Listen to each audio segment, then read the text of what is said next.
You are watching the show that puts Mid-Michigan news in focus. This is Focal Point. Tonight on Focal Point, how the city of Detroit is remembering a life well lived. Coming up next on Focal Point, how a grant from the governor will help stop sexual assaults at Michigan State. And the latest on former USA and MSU gymnastic doctor facing sexual assault accusations from over 60 gymnasts. Focal Point starts now. Good evening, I'm Julie Dunmeyer. And I'm Amber Howard. Welcome to Focal Point. Former Michigan State University and USA Olympics doctor Larry Nassar back in court Thursday, arraigned on 22 new charges and held without bond. Previously, a judge determined he will stand trial for 36 counts of sexual assault, some that happened more than a decade ago. Yesterday's arraignment added these 22 new charges. Nassar has been accused of sexually assaulting dozens of women, some underage. In this video from his recent preliminary exam, 55th District Court Judge Donald Allen Jr. ruled there was enough evidence for a trial. The woman who he's accused of sexually assaulting over a decade ago spent nearly 2 hours on the stand and gave this very specific testimony.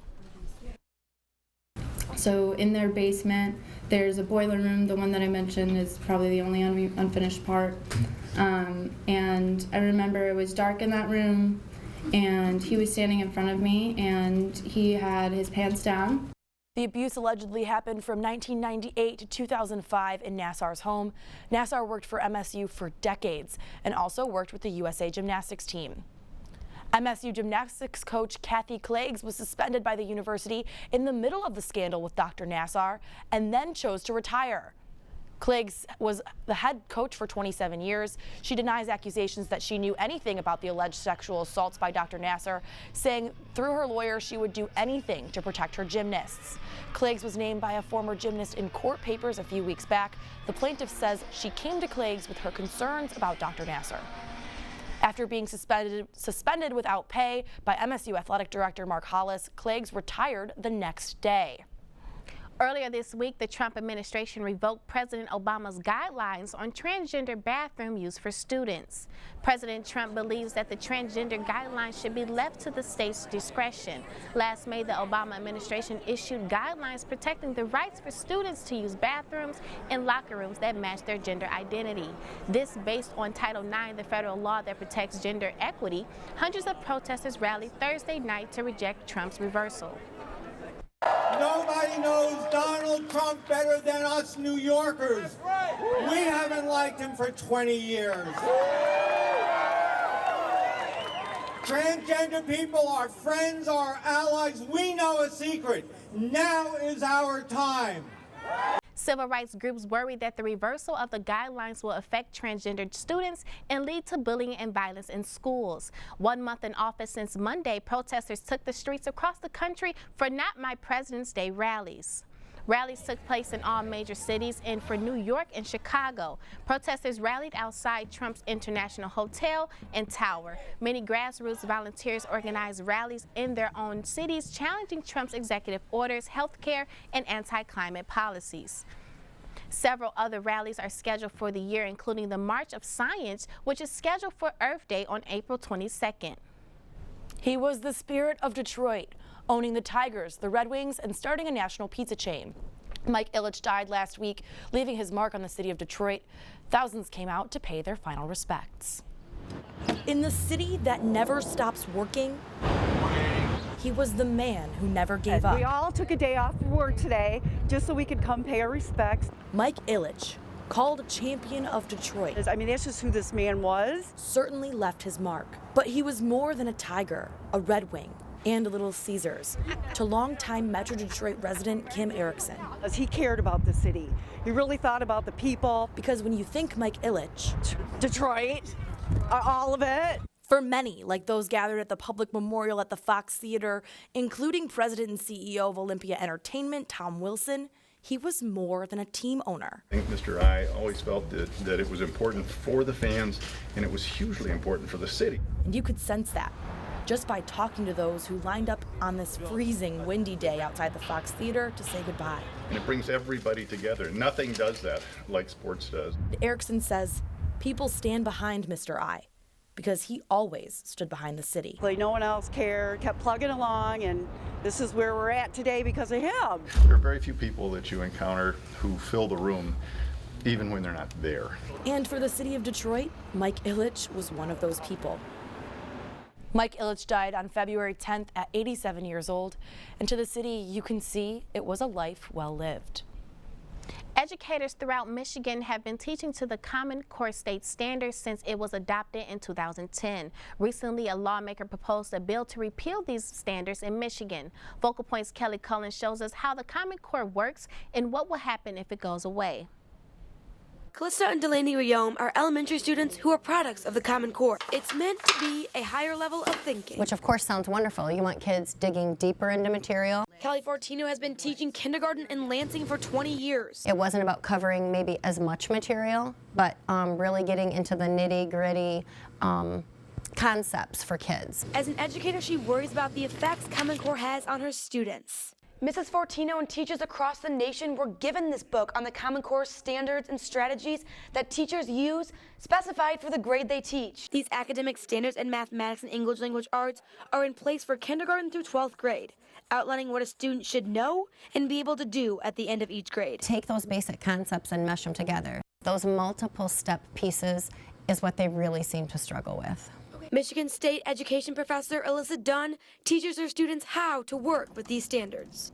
Would want them to just learn what the standards say and then where there's room for flexibility. A bill proposed by State Representative Gary Glenn is now being considered to repeal the Common Core standards. I think that is a good idea to repeal the Common Core. Lawmakers like Glenn argue Common Core is not accurately measuring student achievement. Some parents believe the problems lie with the standardized testing. I don't think it's a very good measure of what they're capable of. And one of the parents just looked at me almost in tears and said, you know, what is our society doing to these kids? Fortino said some of her students just need time to learn school, what it means to be in a classroom, following directions, and making friends. You know, we're required to do timed tests with the kids now, like how many can you do in a minute? Keep it moving, and it is sad. She encourages lawmakers to have a think tank with educators. In East Lansing for Focal Point, I'm Kelly Cullen.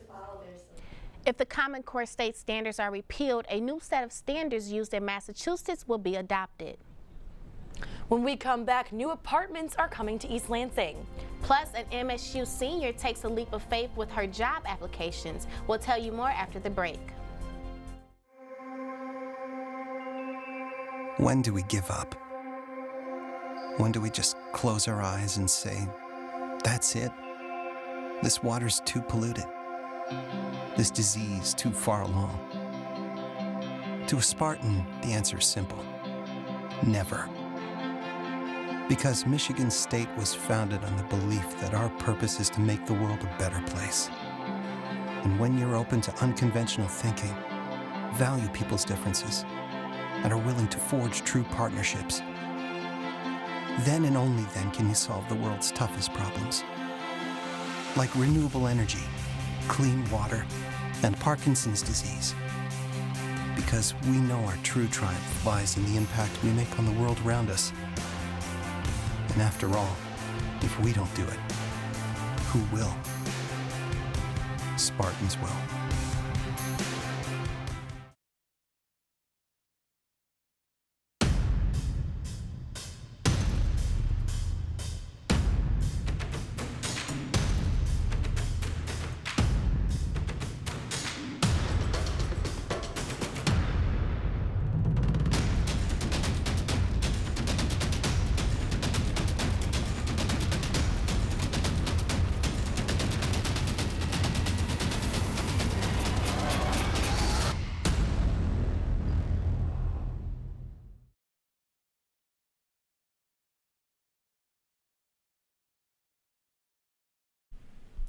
If you're a student or professional looking for an apartment, you will have more options come next fall. Skyview will be a 9-story luxury apartment building right in front of the Frandor Shopping Center. The units will feature fully furnished bedrooms and living rooms, attached parking to solar-powered gotcha bikes. The cost ranges from $715 a month to $1,235 per person. Leasing manager at Skyview, Aubrey Bars, says living off campus actually saves you money. And then it would give you a code. You don't pay more. You're forced to pay on average $45 a day for a meal plan to live on campus, and we don't force you to pay anything. So it's up to you on where you want to eat and how much you want to spend. Many of the units are already leased, but you can visit Skyview's temporary leasing office on East Grand River for more information. MSU receives a new state grant to help reduce sexual assaults on campus. And MSU senior Maya Jones recently announced that she is running for mayor in her own city, Detroit. This joins us now from the newsroom with these stories and more in our on-campus report. MSU senior Maya Jones has not only been preparing to graduate, but she's also going through the process to become the youngest mayor of Detroit. Focal Point's Cynthia Lee has the story about this student's efforts to get her name on the ballot. Maya Jones is not your regular MSU senior. Are you registered to vote? She is on a mission to get at least 500 required signatures to run for mayor of Detroit. Maya Jones is here having a table for students who are registered to vote in Detroit to sign the petition in hopes for her to become mayor of Detroit. Jones is targeting students who live and are registered to vote in Detroit. Almost everybody from Detroit.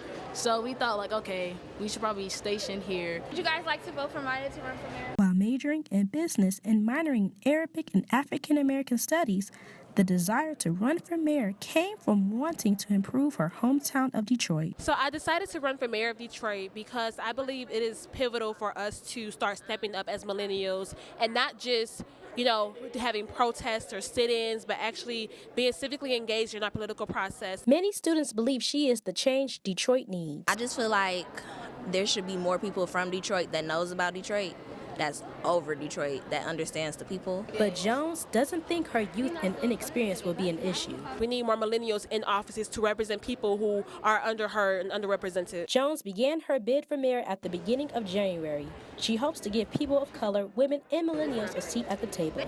In East Lansing, I'm Cynthia Lee, Focal Point News. Jones has until the end of April to gather the required 500 signatures of registered Detroit voters to finalize her name on the ballot for the August primary. This February has been filled with MSU of great weather, Valentine's, and celebration for achievements in the Black community. Visits from Mae Jemison, who was the first African-American woman to travel in space, and Malcolm X's daughter drew crowds of people. The Black History Month events will conclude with a career fair, and today students are wearing all black to represent the Black Lives Matter movement. A new state grant will help MSU reduce sexual assault by empowering students to step in if they see it happening. Focal Point's Chloe Keipel has the details on how the university is using the grant to train bystanders to recognize the signs of sexual assault. When it comes to preventing sexual assault, experts say it's important to remember this. If you see something, customer safety being, top priority. Say something. It could happen anywhere, but Michigan State's Title IX report says at least 30% of reported sexual assaults happen off campus, and alcohol use can increase one's risk. We started with bar staff, bartenders, bouncers. Last year, ELPD trained local bars to recognize the signs of sexual assault, because sometimes people don't necessarily recognize it for what it is, but they know they have a bad feeling about it. This year, the MSU Bystander Network wants to help everyone recognize sexual assault, and a $38,000 grant from the governor will help them do that. If you see or think that something is going to occur, anyone can be a bystander. Leah Short is part of the new staff developing the initiative. It's being aimed towards upperclassmen. And building on the sexual assault workshops mandatory for MSU freshmen. Sort of taking it a step further and building on that education. The program is in its developing stages, but Short and her staff have plans for an educational seminar, videos, and flyers. The Bystander Network's new initiatives will be implemented this fall. In East Lansing, Chloe Keipel, Focal Point News. According to the university's Title IX report, there were 177 reported incidents of sexual assault on campus last year. Sexual assault is the most common form of reported sexual misconduct at MSU. College students may think they know everything about sex, but many realize they still have a lot to learn. The University Activities Board hosted a sex expo last week to help educate students on sex and social norms. Just in time for Valentine's Day, students can come learn more about sex, consent, and campus social norms. I don't know everything about sex, so when I get educated. Caroline Poole is a part of UAB's event programming team. We kind of came up with the idea of doing an event about sex because everyone can, relate to that. Students had the opportunity to learn and play games with ASMSU, MSU Safe Place, and the Olin Health Center. Right now we have Sex Jeopardy going on, and then Sex Phrase is going to be happening as well. Alessandra Alvarez Paynes is a freshman who attended the Sex Expo with friends. I learned phrases for things, like the actual term name. The school day was long over, but Alessandra stayed after to learn terms like sex and consent. It's an important topic to talk about, and it's a topic that needs to be talked about just based on there have been a lot of, Michigan State's been in the news recently, a lot about sexual assault. The goal of this event was to make students aware and encourage them to use their resources. And if they know someone or they have been sexually assaulted, that way they know what to do and where to go, and they can feel safe at MSU. Look, you did great, you did! Organizers are happy with the turnout and hope students learn something new. That's what's happening on campus. I'm Deanna Sanders. Amber, back to you. The Breslin Center isn't always for playing basketball. Last week, many came out for the second annual Climb for Kids fundraiser. For $15, people ran up and down stadium stairs to raise money for the Children's Miracle Network. Volunteers sacrificed a lot of energy and up and down flights of stairs just to complete the course. Donations will go to the help fund children's health care locally and around the country. Fundraising director Carla Buffa is a third-year MSU student, and her job is to make sure that the funds raised benefit the right charity. It's a great way to give back to the community. Honestly, in our day-to-day lives, we don't take time to pause enough and give back to those who aren't as fortunate as us. Some may have been tired and exhausted, but we're thankful to be able to give back. Last year, the Climb for Kids raised over $2,000, and organizers were hoping to top that this year. Coming up next in sports, Matt Micah has all the MSU highlights. He joins us live now from the sports desk with the preview. Matt? MSU hoops in action last night in a crucial Big Ten matchup. Cassius Winston gets the steal. Miles Bridges, look out below. Catch all the action and much more coming up in sports. What makes a Spartan a Spartan? The relentless drive to turn question marks into exclamation points.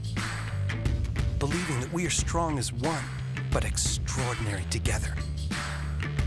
And it's our impact that matters most. What makes a Spartan is what's inside, the commitment to something bigger. Because the world never stops asking, who will? Spartans will. Ever wonder where courage comes from? Where one finds the strength to believe in solutions that seem impossible? It takes a Spartan's will to understand that by working together we can solve the world's biggest problems, from renewable energy to fighting malaria. After all, if we don't do it, who will? Spartans will.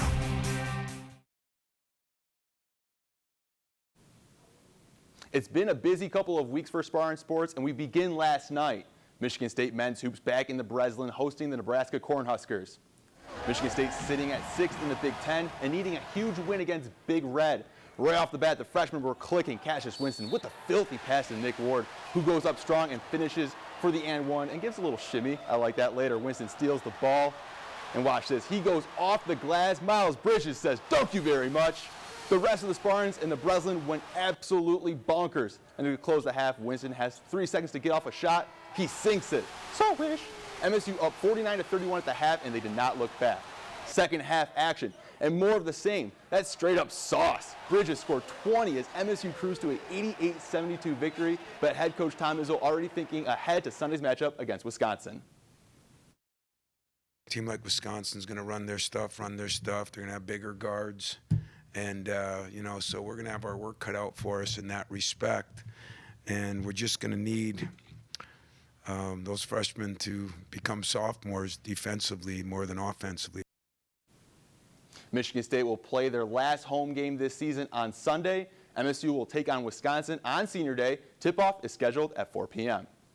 Moving off the court, tensions have been high in East Lansing after ESPN analyst and radio host Dan Dockich tweeted his opinion about the MSU faithful a couple weeks ago. A war of words were exchanged between Dockich and MSU students on Twitter, resulting in the Izzone striking back. Amber Howard has the story. I wasn't really too happy what he said. I was pretty frustrated. The comments that he made about Michigan State just weren't true. These students are talking about a tweet gone bad. I'm surprised ESPN would let somebody say something like that. That works for him. ESPN commentator Dan Dockich got himself into trouble last week after retweeting disparaging comments about MSU. Twitter got him in trouble, and he earned it. It started on social media when Dockich's son, a senior guard for the University of Michigan, tweeted, "Sparty not only whines, but now just dumb. Couldn't get into U of M." If he didn't have anything nice to say, he could have just kept to himself. MSU fans, along with Coach Tom Izzo, felt this was not appropriate, especially after Dockich continued to bash MSU. Because calling us whiners and that is kind of unprofessional. The controversy continued to heat up when Dockich called the MSU-Ohio State basketball game. We're going to respond, and if you're going to say negative stuff about us, we're going to say negative stuff about you.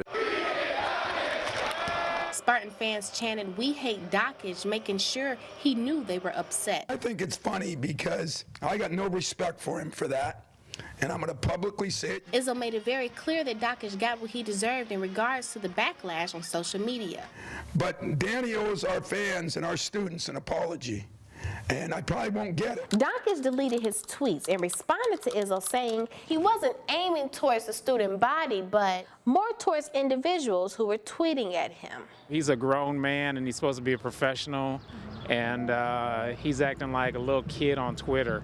Like, it just wasn't right for him to say that. The fact of the matter is, Ohio State still beat them in the rivalry games. Since then, things have calmed down, and Dockich says that he always had unreal respect for Coach Izzo, MSU Hoops, plus his fans. In East Lansing, I'm Amber Howard, Focal Point News. Dockich has reached out to Izzo to clear the air and said he's looking forward to that conversation.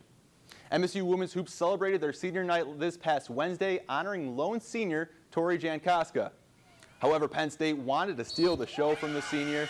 Jankoska was scoreless in the first half, and Michigan State trailed by as much as 19. But then Jankoska and the Spartans went off. The senior scored 21 in the second half, willing her team to victory, beating the Nittany Lions 73-64. Head coach Susie Merchant expressed how much Jankoska has meant to the MSU program after the game. I go to bed at night knowing she's going to wake up and do the right thing. She's an incredible role model. I mean, there's probably 25 little Tories in that gym tonight, and that are going to really die trying to wear #1 here someday. After the game, Jankoska was honored as the only senior on senior night, arguably the best women's basketball player to ever play at Michigan State. Jankoska capped off an incredible career in East Lansing with an unbelievable performance the other night. The list of records she holds is long. It's really long. She is top at MSU for single game scoring, career 3-pointers, and all-time scoring. And those are just a few. After the game, she spoke on how much it meant to kiss the Spartan head for her final goodbye in the Breslin. Going out and kissing the Spartan head was one of the best moments of my life. The emotions going through, that we were able to get the win, that I was able to come out and give all of my coaches, all of my teammates a hug, and kissing that floor where I left everything I had for 4 years straight, and it was really special to me. Last week, Michigan State journalism students got treated to an informal conversation with sportscaster Mike Tirico. For 10 years, the sportcaster brought the NFL to homes across the country, announcing play-by-play for ESPN's Monday Night Football. Now, with NBC Sports, he'll be the new host of the Olympics, replacing Bob Costas. Chirico served as a studio host and contributor for the 2016 Summer Olympics from Rio, and will become the primetime host in 2018 at the Winter Olympics in South Korea. He mentioned to always have a purpose every single day, quoting his former play-by-play partner, John Gruden, "You can never stay the same. You can either get better at your craft or get worse, but you can never stay the same. So push yourself each and every day." Your quality always comes to the forefront when you know the process and you do all the little things. So I would say, if you get an opportunity to be a part of somebody else's production, love that job that you're doing. If you're doing prompter, if you're doing audio, if you're running a camera, learn it, love it, and do it. He also spoke on the prep work before calling a game, sharing his game notes and lineup cards with the students, giving advice on what to study, aspiring sportscasters learning from one of the best. 59 players over 6 rounds. That's how many lacrosse players were drafted in the 2011 National Lacrosse League draft, a dream come true for 59 athletes. But for Cam Holding, it was much more. Since the age of 3, Cam has been playing lacrosse, and now he's giving back to the game he loves. I started playing when I was 3 years old. Boom! Hey, that's perfect! To be able to give back, the sport that I love. Ooh! Kids working, man. I love it. I'm all about it. Meet Cam Holding. Nice! Good find, Max! Good find. Head coach. Run! For Michigan State's club lacrosse team. That'll do! All 3 of the teams that we're going to be facing are coming in hungry to beat you guys. So we got to be ready for it. But he's not just a coach. Good stick! He's still living his own dream. I play on the Colorado Mammoth. Playing the game and representing his country. Wearing Team Canada on my chest. And winning gold. Favorite memory playing lacrosse. Canada moves aggressively, holding again. He scores! Oh, is that a tripler? Winning the World Championships with Team Canada. Having a professional lacrosse player as your coach. Nice job, Threes. Good work. Brings a lot to the table. We want Bennett flashing. Coaching, it allows you to see the game a little bit differently. Stick this! When he's saying something, you're always listening. But it was Cam's father who he listened to. My dad has coached me since I've been 3 years old, and I guess it looks like I'm just kind of following his footsteps right now. And the path he's walking. You see something Cam does. That's a goal every single time. Coach, you got to teach me a little more about that. Is impacting the game he loves. To have a coach that's that passionate, it's awesome. Just over 1 more week until we're battling. And I think that's what makes him a great coach, too, is he's been there, done that. Hey, Clay, breaks down. 1, 2, 3, stay! Work. Not only does Cam have a gold medal after helping Team Canada win the World Championship in 2014, but the very next week, his Denver Outlaws went on to win the Major League Lacrosse Championship. The Spartans begin their run at a championship of their own this weekend as they play Minnesota today and Indiana tomorrow. Michigan State baseball got back on the diamond last week as the Spartans swept Abilene Christian by a combined score of 51-21. Second baseman Dan Durkin tore it up, earning himself Big Ten Conference Player of the Week honors for the first time in his career. The senior captain hit .500 and notched 11 ribbies over the 4 games. MSU heads to North Carolina for a 3-game series with UNC Greensboro. Game 1 is today. First pitch is at 4. That's it for sports. Let's send it back to Julie. Thanks, Matt. A new organization aimed at battling depression is making an impact on campus. Focal Point's Sierra Cersei shows us how one student is using music to help others cope. We all need somebody to lean on. Depression. It's not something that is wrong with them, it's something that they can't help. Murphy Nye is one of 14.8 million adults in the United States who suffers from depression. I think people need to speak about it for change to happen. Depression can come in many forms, postpartum, seasonal, and situational. It can become fatal. In some extreme cases, over 50% will commit suicide. I knew that. I'd wake up every morning and the first thought of the day is before I even brush my teeth, how am I going to kill myself? And I didn't even have a thought before the day even started. And now, Nye founded Concert for Cures, a way to help those with mental and physical issues. When he raises this money, that's just going to help a lot of kids and it's going to save a lot of lives. Music is one of the many ways this organization is helping to spread awareness about mental health. I'm very lucky to be alive because I was very depressed for 4 or 5 years, and then I finally found out I couldn't break down folic acid. Folic acid is a B9 vitamin which is crucial for creating neurotransmitters like dopamine and serotonin, key components for happiness. Easy if you try.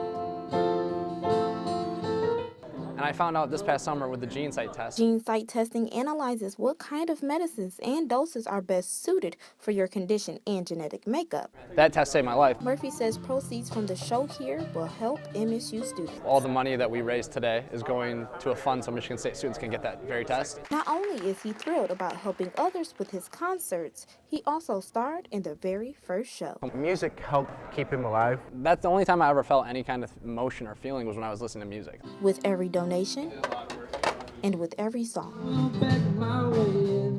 Murphy Nye is hoping to keep people alive and happy. In East Lansing, Sierra Cersei, Focal Point News. Murphy Nye plans on holding more concerts throughout the year. The next one will focus on raising money for Alzheimer's. Well, it's been a lovely spring-like week, but Saturday we're expecting some snow showers and back to more seasonable temperatures. So leave your troubles outside and check out student tickets at the Wharton Center. Direct from Broadway, Cabaret is at the Wharton this weekend, and we leave you now with some sounds from the classic musical. I'm Julie Dunmeyer. And I'm Amber Howard. Good night.